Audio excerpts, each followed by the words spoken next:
Assalamualaikum warahmatullahi wabarakatuh.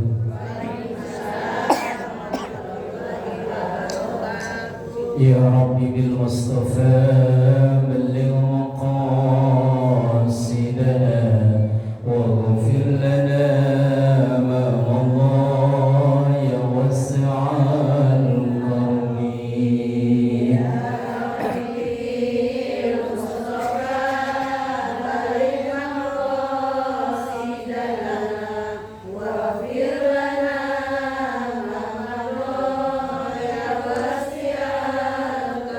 Astaghfirullah min qawlin bila amalin laqad nasabtu bihi naslan lidhi uqumi.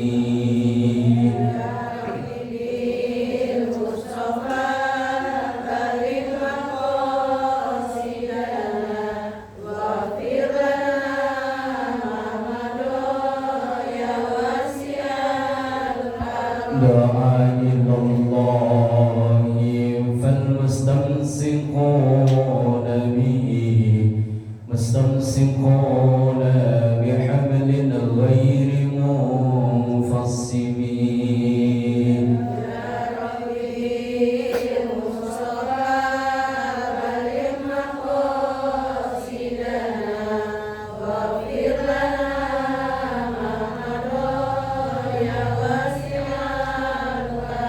Allahumma salli wa sallim wa barik alaihi wa ala alihi wa ashabihi.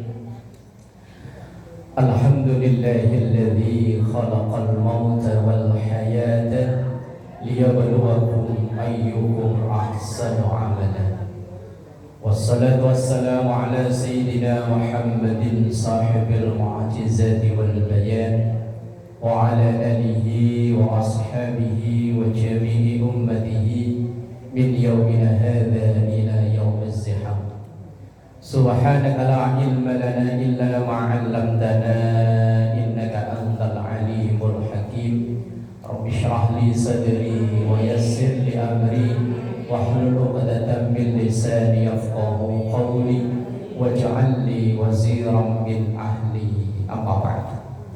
Hadratul ulama wal qurama wa hadratul jamaah Majelis Taklim Nurul Jannah, yang semoga kita semua diberkahi, diridhoi dan dikaruniai sehat afiat, panjang umur dalam taat ibadah kepada Allah Subhanahu wa taala. Alhamdulillah, mengawali taklim pada kesempatan siang ini kita mendoakan kedua orang tua kita yang masih ada, semoga selalu sehat afiat, yang telah tiada semoga ditempatkan di raudhah min riyadil jannah. Kita doakan semua guru-guru kita doakan semua orang yang telah berjasa berbuat baik pada kita, terkhusus yang mewakafkan memperjuangkan masjid dan majelis taklim Nurul Jannah. Kita doakan anak cucu keturunan kita dijadikan solih solihah, keluarga sakinah mawaddah warahmah, rezeki halal dan barakah. Kita doakan apabila ada yang sakit hari ini, mungkin jamaah kita, keluarga kita atau tetangga kita di sekitaran Masjid Nurul Jannah ini yang hari ini sakit, kita doakan semoga sakitnya, penyakitnya disembuhkan oleh Allah. Ala hadiniyah wa ila hadratin nabiyil mustafa Muhammadin sallallahu alaihi wasallam. Syarillahi lahum al-Fatihah. A'udzu billahi minasy syaithanir rajim. Bismillahirrahmanirrahim. Alhamdulillahi rabbil alamin arrahmanir rahim maliki yaumiddin. Iyyaka na'budu wa iyyaka nasta'in. Ihdinas siratal mustaqim. Shiratal ladzina an'amta 'alaihim ghairil maghdubi 'alaihim waladdallin. Amin. Jamaah yang dimuliakan Allah, tadi info ada yang haul ya. Iya. Haul itu artinya apa? Apa haul artinya apa haul? Haul itu secara bahasa artinya muter. Muter. Rumah yang ada di sekitar masjid ini namanya haul. Haulal masjid, sekitaran masjid. muter. Perputaran selama setahun itu disebut dengan haul. Orang yang mau membayar zakat mal, salah satu syaratnya harta itu dimiliki haul selama setahun. Lah orang yang merayakan hari lahirnya setiap tahun itu namanya haul. Cuman kalau di Indonesia, kalau yang masih hidup ulang tahun, yang udah meninggal namanya haul. Aslinya sami. Hanya kalau masih hidup acara-acara apa haul. Kok kayaknya gimana gitu ya? Wong masih hidup kok haul. Haul itu sebetulnya secara tekstual memang adalah ajaran budaya, enggak ada dalam ajaran agama. Mau dilaksanakan monggo, mau ya tidak. Tapi secara kontekstual akan kita temui, kalau haul itu isinya doa, maka akan kita jumpai ayat yang ibu semuanya hafal. Rabbana ighfir lana wa li ikhwanina. Lanjutin apa? Rabbana ighfir lana wa li ikhwanina wa la taj'al fi qulubina.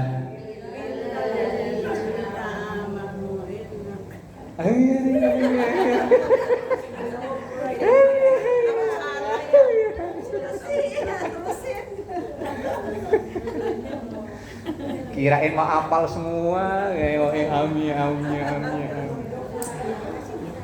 Ini ayat Quran yang biasa kita pakai buat doa, ya kan?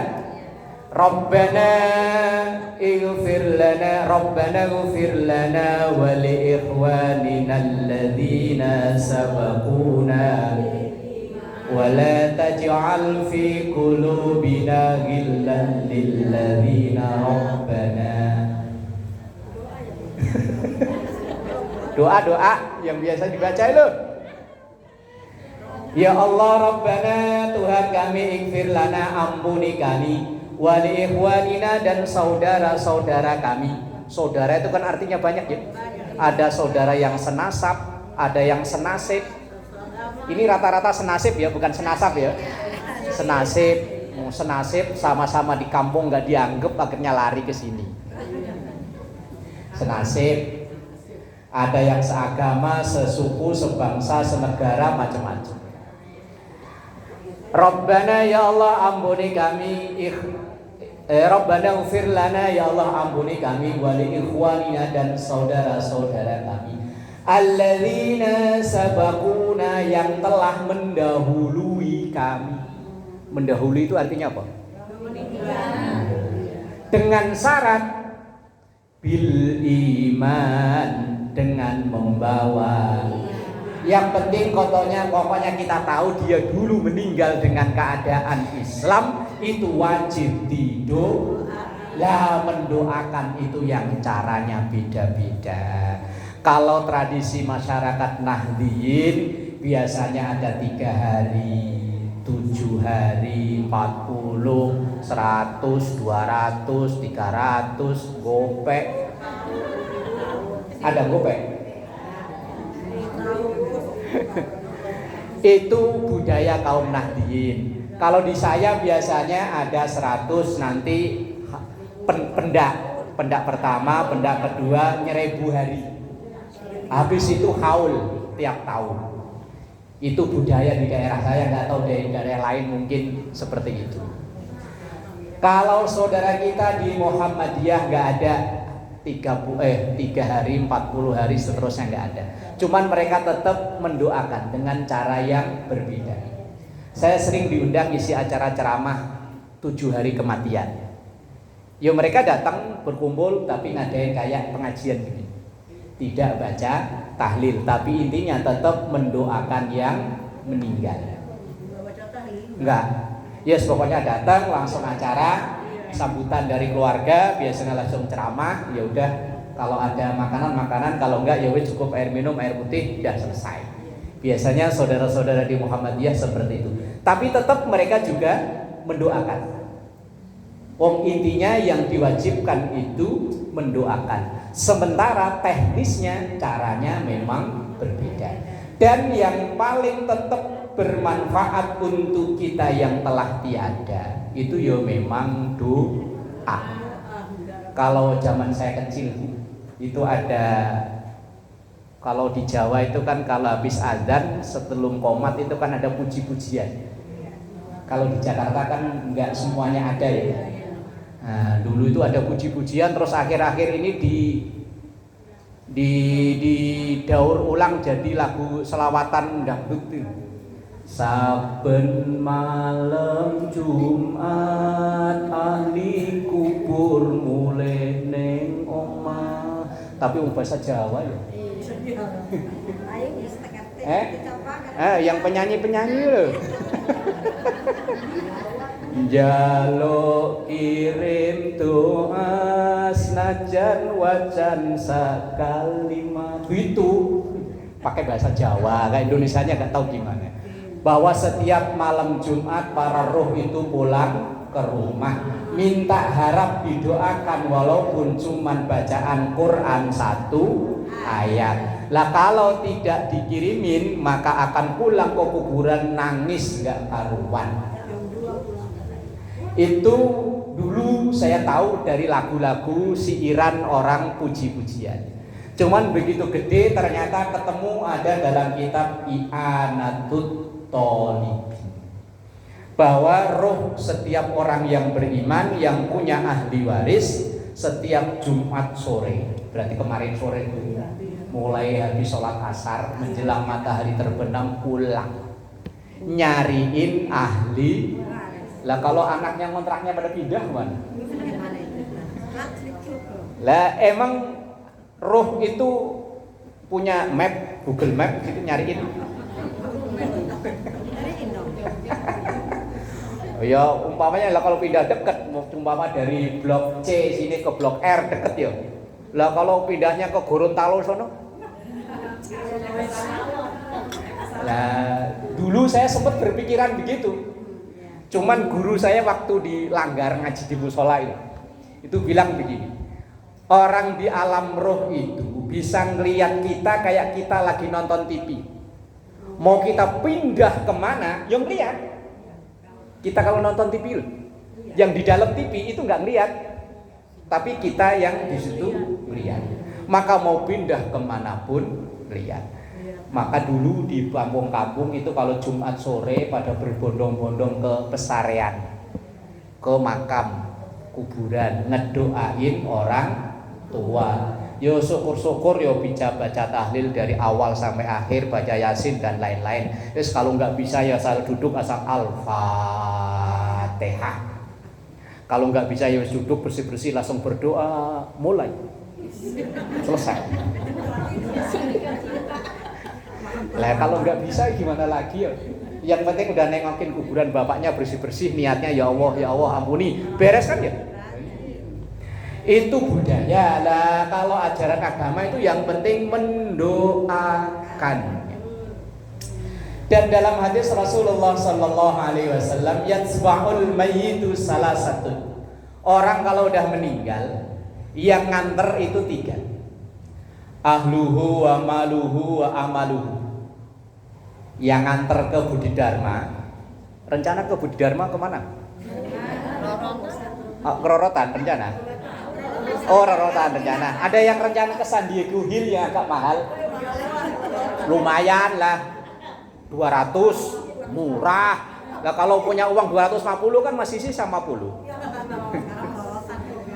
San Diego Hill, Kerawang sono lo sambil jalan-jalan, ada lapangan golf, ada mall.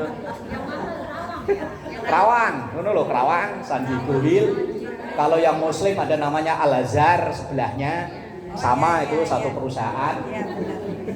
Perusahaan kuburan ternyata untungnya gede loh. Yatsba'ul mayyitu salasatun. Kalau yang meninggal yanti yang nganter itu 3. Ahluhu keluarganya. Wa maluhu harta bendanya. Makanya orang kaya sama orang miskin kalau meninggal kelihatan. Kalau yang nganter banyak, yang paling depan ada mobil nguk-nguk. Wah, itu orang kaya itu. Paling depan ada mobil nguk-nguk. Lagi yang terus belakang mobil banyak. Nah, itu biasanya orang kaya. Memang ya ahluhu maluhunya banyak. Kalau orang miskin itu paling-paling angkot 2 biji udah beres. Sama motor. Iya. Tapi maluhu handanya walaupun dia punya Alphard, punya Fortuner nggak boleh. Paling-paling APV. Ini Nurul Jannah punyanya apa? Ya itu paling APV kan? Iya udah. Walaupun dia di rumah punya Fortuner punya, Alphard punya, Mercy punya, nggak boleh. Naik situ nggak boleh. Suruh naik APV. Masih bagus APV. Dulu punya Al-Hidayah itu malah kijang yang ngokrok. Itu lampu nyiung-nyiung dikebrak dulu, brak baru bunyi. Gak boleh. Kemudian wa amaluhu, amalnya. 3 ini yang ikutin. Kemudian fayarji'u isnani, yang 2 balik. Ahluhu, keluarganya balik. Istrinya tuh yang dulu katanya kalau cinta katanya sehidup semati, ala pret. Katanya akan menemani setia sehidup semati. Yo kalau pas lagi dimasukin plung gitu kayaknya yo nangis yo. Oh, apalagi laki nangis tapi kan begini.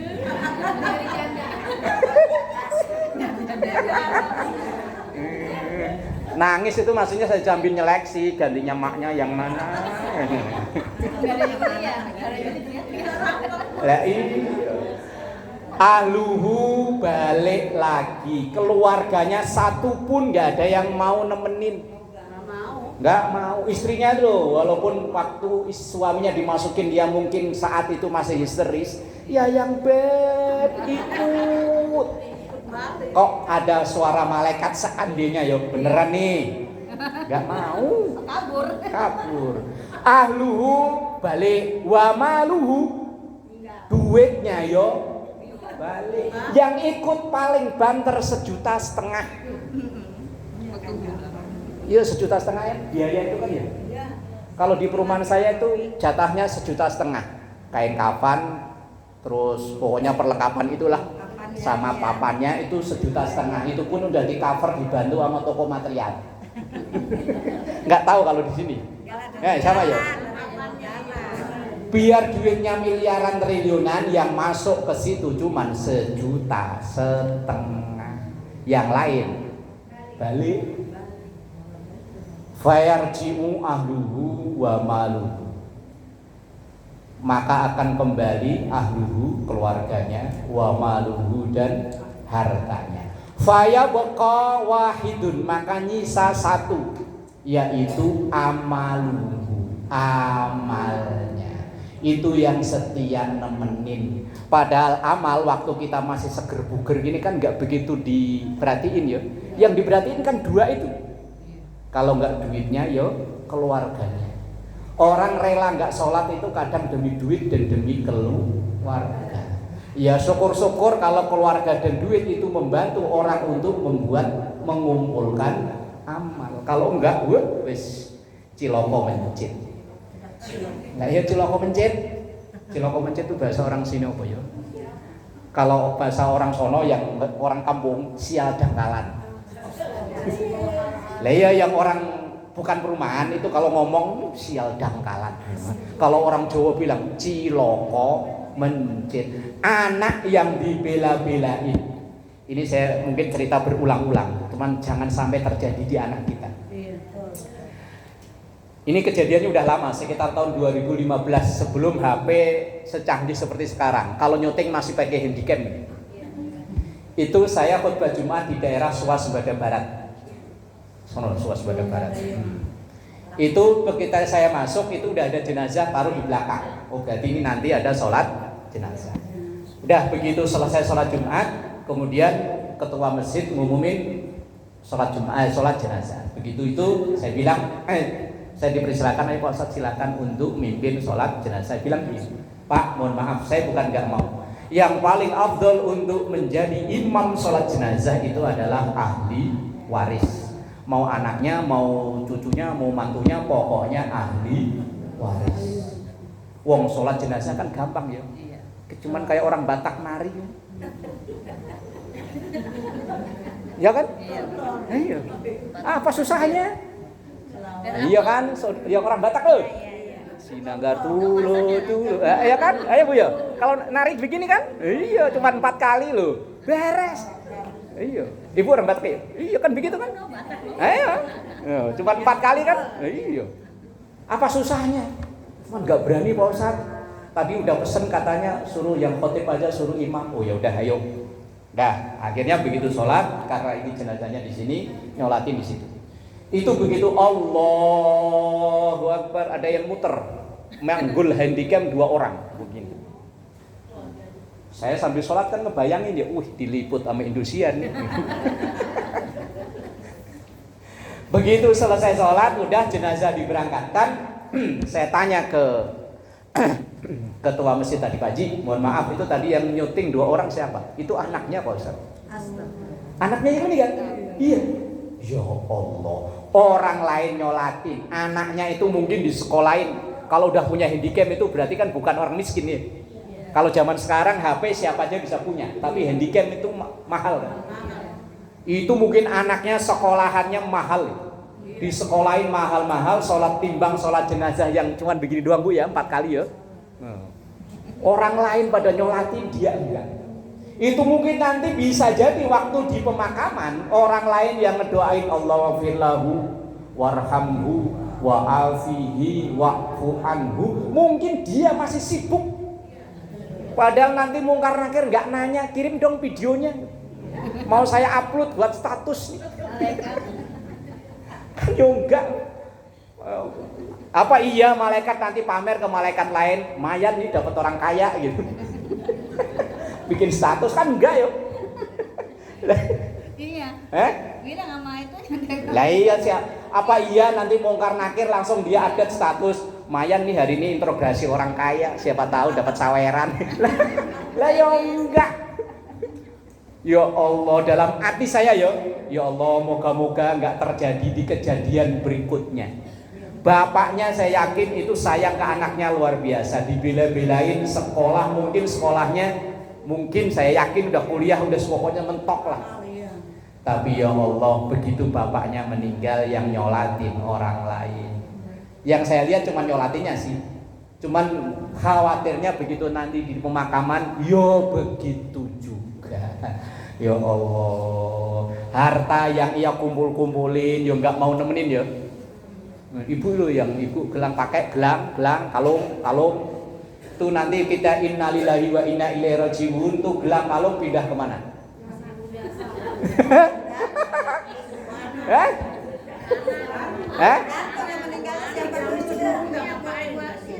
Iya kalau ke anak, kalau penggantinya maknya anak-anak gimana?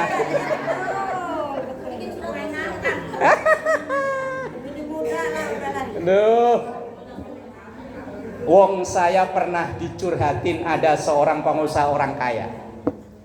Anaknya yo mampu semua, wong dimodalin semua. Ketika dia minta izin mau nikah, anaknya nggak ada yang izinin satupun. Tapi wong laki kan nggak kehabisan akal. Ngomongnya begini, loh, lah terus kok bisa nundukin anak, itu ceritanya gimana Pak Haji?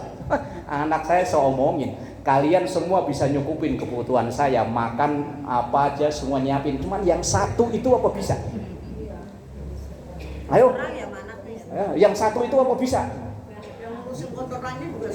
Ya enggak, lah makanya ya kalau itu enggak bisa ya izinin.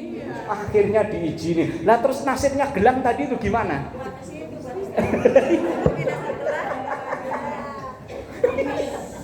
Aduh, ya Allah, kok begitu ya? Iya. Lah yang memang hadisnya tadi bilang, yang nganter itu 3, yang 2 balik. Hartanya bisa jadi pindah ke orang lain. Anaknya yo kayak itu tadi lah, yang setiap nemenin, setia nemenin kita kan yo amal kita nih, yang yo untuk kita sendiri, yang kita kerjain sendiri yo untuk kita sendiri. Maka ada ayat wattaqu yawman la tajzi nafsun an nafsin syai'a. Enggak ada yang lanjutin. Allah doang. Mikir gelang Pak Kalung. Oh, mikir gelang sama kalung. Gelang Pak Kalung. Aduh. Nah, gak usah dipikirin, ntar yang mikirin yang hidup. Pokoknya yang udah meninggal mah gak usah mikir, ntar dipikir ama yang hidup. Untuk wakafin gitu, masjid. Nah, yo terserah itu mah. Terserah mau dikemanain yo terserah. Makanya kalau nasihatnya Kiai Anwar Zaid, kalau bisa harta itu ketika kita mati jangan ditinggal, dibawa.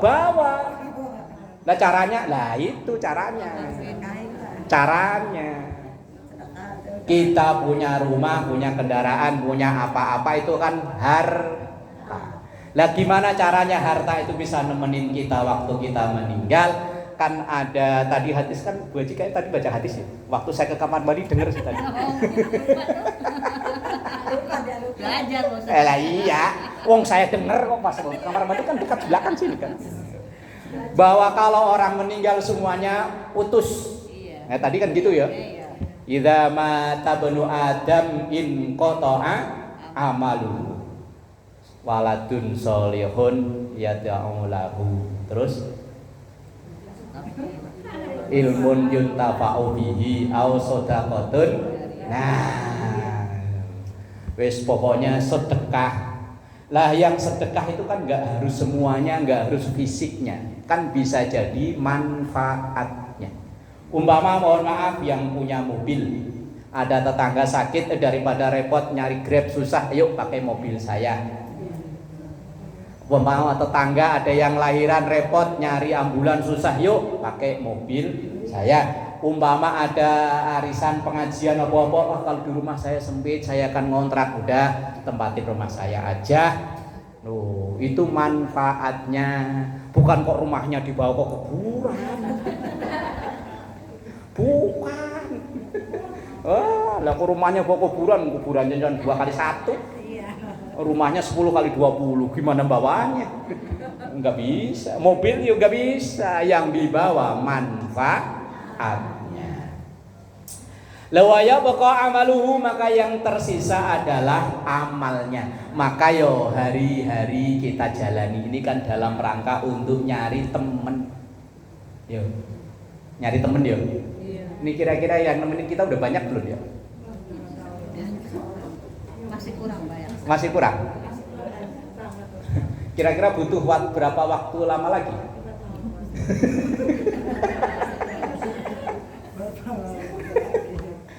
Ya semampu-mampunya lah ya. Semampu-mampunya, seada waktu yang kita bisa, sekitar kita mampu manfaatkan untuk ngumpulin temen, untuk nyari temen. Ayo, untuk di alam kubur. Kalau di kuburan temennya banyak. Yang nggak ada teman alam kubur. Budi Dharma itu saya pernah lewat malam-malam sekitar jam 8 jam 9 masih rame. Iya banyak. Apalagi kadang ada pada main kartu. Itu orang paling nekat sedunia ya itu.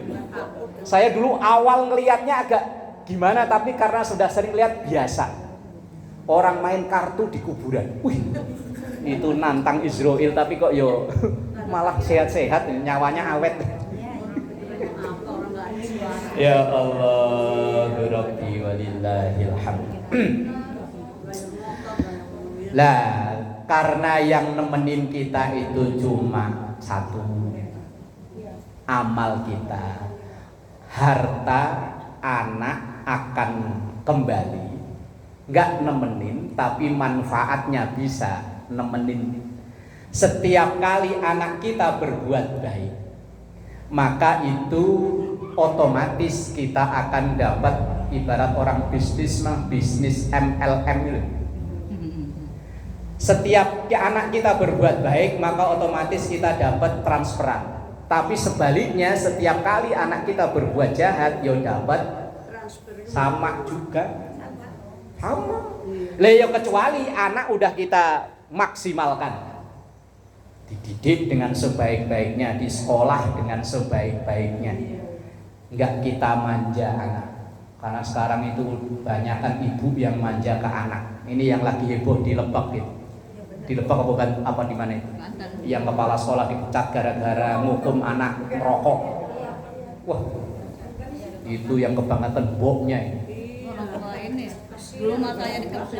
Lah iya, lo anak udah SMA. Oh, saya SMA udah kerja gotongin tebu. Jangankan dikeplak ditonjok kamu udah sering. Lah kecuali anak perempuan gitu, anak laki ngerokok di sekolah itu kan pelanggaran berat. Kalau mengikuti undang-undang udah kena denda 50 juta itu bocah.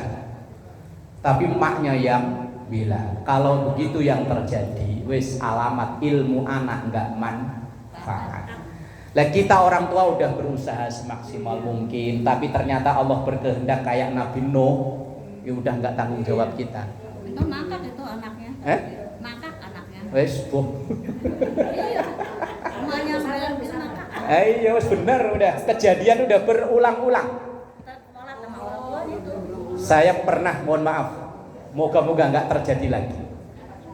Loh, saya pernah mau dilaporin ke polisi gara-gara ada anak laki-laki tapi demennya main sama anak perempuan. Lah karena sekali dua kali akhirnya saya agak kesel. Saat itu ada pipa yang untuk ngalir listrik itu, yang kecil.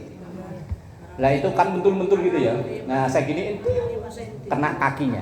Wah, bapaknya saya mau dilaporin polisi. Pak, kalau bapak mau lapor polisi silakan. Siap. Tapi anak bapak kalau dibiarkan itu terus-menerus, udah mulai gelagat anak bapak kayaknya demen main dengan anak perempuan. Padahal anak bapak laki-laki. Nanti kalau seandainya suatu saat bapak tetap belain anak bapak terjadi apa-apa, dunia akhirat tanggung jawab bapak. Dah, ternyata mbuh jadi dilaporin mbok enggak, wong nyatanya ya sampai sekarang enggak ada kabarnya. Begitu kemarin sekitar setahun yang lalu atau 2 tahun yang lalu, yang seangkatan ngaji sama anak itu pada main ke rumah saya. Terus ada satu anak yang nanya begini, Pak, masih ingat dengan anak yang namanya ini, yang bapaknya mau ngelaporin? Iya, kenapa? Sekarang Pak pacaran sama laki-laki. Ketahuannya bapak maknya kerja, dia di rumah sama nenek, kamarnya di atas, neneknya mau ngambil jemuran. Ya kirainnya teman sekolah, teman apa. Begitu neneknya ngeliat naik pada kikuk.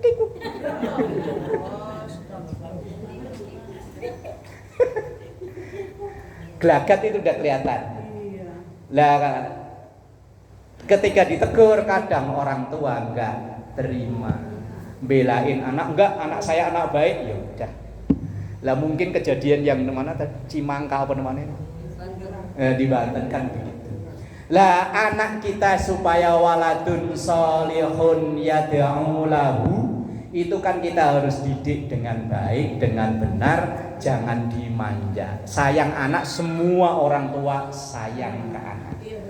Saya nitipin anak ke pesantren, itu gurunya deket sama saya, tapi sengaja saya nggak mau, sementara anak saya sekolah di situ, saya nggak mau deket dengan gurunya. Takutnya, khawatirnya nanti ketika guru itu mau mensetrap anak saya, wah ini anaknya temen, nggak jadian. Makanya selama 3 tahun anaknya di situ, sengaja saya nggak pernah nemui gurunya, walaupun itu temen. Paling WA, kok nggak pernah main ke sini, sibuk. Begitu anak saya udah pindah, nggak baru saya main ke situ. Terus dia cerita, kenapa selama 3 tahun nggak main ke sini? Saya baru ngomong, nanti takutnya, wong kita temen, nanti kamu kalau mau anak saya ada pelanggaran di setrap, kamu keingetan, wah anak teman saya, nggak enak, nggak jadi. Wah makanya saya nggak mau. Pokoknya saya mintanya anak saya diperlakukan adil. Kalau memang salah yo di setrap, kalau memang dia baik yo poin baik, tapi kalau poin jelek yo jelek. Jangan karena kedekatan. Karena kita orang Indonesia ini kan banyak nggak enak. Wah nggak enak lah anaknya temen. Nggak enakan kalau nggak naik anaknya temen. Jangan begitu. Walaupun dia anaknya temen, lah kebetulan sekarang nyantri yang baru. Kebetulan kepala TU-nya temen sekelas. Saya bilang juga sama. Ini anak saya walaupun kita temen sekelas ya. Kalau ada apa-apa, ya sikat-sikat aja udah. Saya udah orang tua udah ngizinin. Kebetulan iya. Lah kebetulan iya. Enggak, maksudnya begini loh. Kita sebagai orang tua jangan memanfaatkan kedekatan dengan guru sampai timbulnya memanjakan anak. Yos pokoknya natural aja, berjalan apa adanya. Biar anak itu terdidik dengan baik sehingga suatu saat nanti kita tidak ada benar-benar waladun sholihun yad'u lahu. Anak soleh yang bisa mendoakan kita. Mendoakan itu enggak harus begini. Enggak beris Allahumma enggak. Setiap kali anak kita berbuat baik, itu saat itu juga kebaikan itu meluber ke orang tuanya. Walaupun mungkin kebaikannya sederhana. Yo di perapatan ada Pak Oga ngasih 2.000, 5.000. Walaupun itu tidak diniatkan untuk almarhum bulan bin bulan, Allah Maha tahu itu yang berbuat baik siapa. Itu yang sedekah anaknya siapa. Walaupun enggak ditujukan kepada siapa, Allah Maha tahu. Rokib atid catatannya lengkap. Ini kadang kita kalau kirim doa namanya enggak pas protes. Dikirain rokib atid itu enggak punya catatan lengkap apa ya?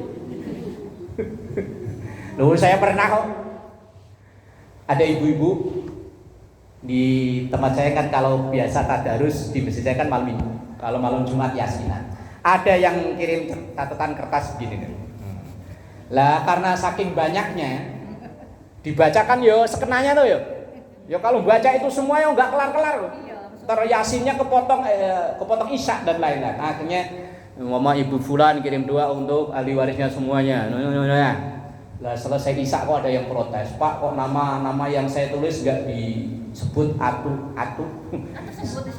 Saya jawab aja, emang malaikat rokib atid enggak punya catatan lengkap apa?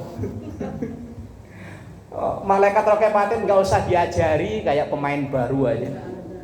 Rokib atid itu punya tugas nyatati amalan itu udah ribuan tahun yang lalu, mosok diajari sama kita yang baru kemarin. Loh seandainya loh, ibu memasukkan sedekah ke kotak masjid yang enggak ada namanya. Mana kotak amalnya? Oh, no. Asal masukin, wes enggak diamplopin, enggak diapa, asal plung aja wes. Dalam hati enggak ada niat apa-apa, udah langsung pergi aja. Rokib atid tahu ini yang masukin namanya siapa, anaknya siapa, dulu orang tuanya didiknya kayak apa, tahu. Walaupun enggak dikasih tulisan, cuman masyarakat kita udah terlanjur sih ya. Dari hamba Allah blok Gang 4 blok C nomor berapa Boji? 17. Masyarakatnya udah kata kadung budaya, itu budaya. Seandainya enggak loh sama sekali, setiap kali ibu lewat masjid mana, musola mana masukin plung rokib atid catatannya lengkap. Cuman kadang kita itu yo memang masyarakat udah terbentuk, udah terbudaya dengan budaya yang begitu-begitu, wis monggo-monggo aja. Masalah ikhlas dan tidak ikhlas itu yang tahu ini dan Allah. Orang lain mah bodo amat urusan orang lain. Jadi jamaah yang dimuliakan Allah, setiap kita nanti akan pergi, yang nganter 3, yang 2 balik, yang 1 tetap. Lah bagaimana caranya yang 2 ini walaupun balik tapi manfaatnya tetap nemenin. Itu dalam hadis tadi bahwa yang terputus, semua yang dilakukan anak Adam terputus kecuali 3.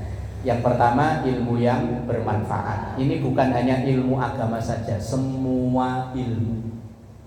Umpama ibu jago masak, bikin resep kue atau apa, donat atau apa, ibu ajarkan ke orang, kemudian orang itu bisa berjualan, bisa ngidupi anaknya, bisa sekolah. Selama itu masih bisa jalan, ibu dapat transferan pahala. Lalu nanti kok diajarkan ke orang lagi, pahalanya bisa berjuta-juta itu. Atau misalnya sedekah, walaupun kadang kita dibawa ke gerendeng terus tapi pahalanya gede, minjemin duit asli kok asli ini pahalanya gede cuman berat. Loh, saya punya kasus. Dulu saya pernah punya usaha kan beginian, bikin mebel. Ada temen kuliah karena dia mau nikah butuh bantuan, ya wis tak bantu, wong dulu temen deket. Tapi akhirnya begitu selesai menikah kok nggak ada kabar berita. Asal ketemu kok malah mukanya dibuang.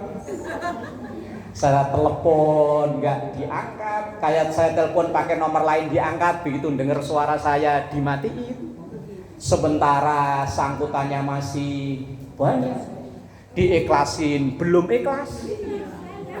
Wah, akhirnya gimana? Akhirnya yo karena saya rajin ngaji yo, saya buka-buka cari-cari hadis yang membenarkan perilaku saya. Apa perilakunya? Bahwa seseorang yang minjemin duit seseorang itu sama dengan sedekah setiap hari kepada orang tersebut sampai utang itu dibayarkan. Lah kalau dia utang sama saya dari 2010 sampai sekarang 2025 udah 15 tahun. Wih, kalau ikhlas, dan kalau nggak ikhlas ya mboh angus. Lah kalau saya ketemu sama teman-teman yang dulu nama teman kuliah ya, teman sekolah, teman kuliah. Gimana sih itu dulu? Beres? Belum? Diikhlasin? Enggak. Lah terus gimana? Nanti suatu saat saya dengar kabar dia meninggal, saya ikhlasin. Biar bagaimanapun wong dia saudara sesama muslim, saya enggak mau membebaninya di akhirat. Kalau di dunia masih saya bebani, wong dia masih sehat, seger buger. Kecuali dia udah pakai 2 truk. Ya kalau setruk kan mas kasihan, 2 truk. Kalau 30 juta lumayan kan. Yo gak nyampe segitu sih. Loh teman kan mau ngiklasin, belum ikhlas. Belum, saya masih sering ketemu. Lah iya, makanya saya bilang saya akan mengikhlaskan ketika nanti dia sudah meninggal, tapi selama dia masih hidup saya masih berharap dia bayar. Oh, itu modalnya modal empot-empotan kok. Lah iya emang. Kalau mau bayar, biar dia bayar sama kita gitu.